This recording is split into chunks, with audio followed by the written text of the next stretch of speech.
हर महादेव शिव शंभो महाप्रभु धवलेश्वराय नमो नमः।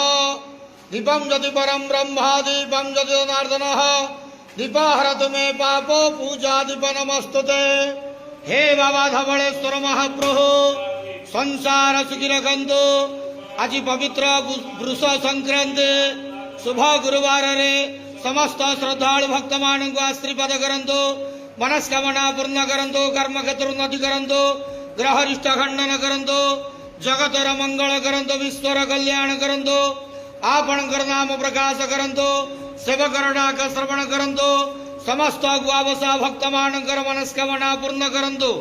बाबा धवलेश्वराय नमो नमः। संसार सुखी रखंतु आनंद केवार हरि बोलो। आज वृष संक्रांति शुभ गुरुवार रे समस्त श्रद्धालु भक्त मान को आशीर्वाद करंतु आनंद केवार हरि।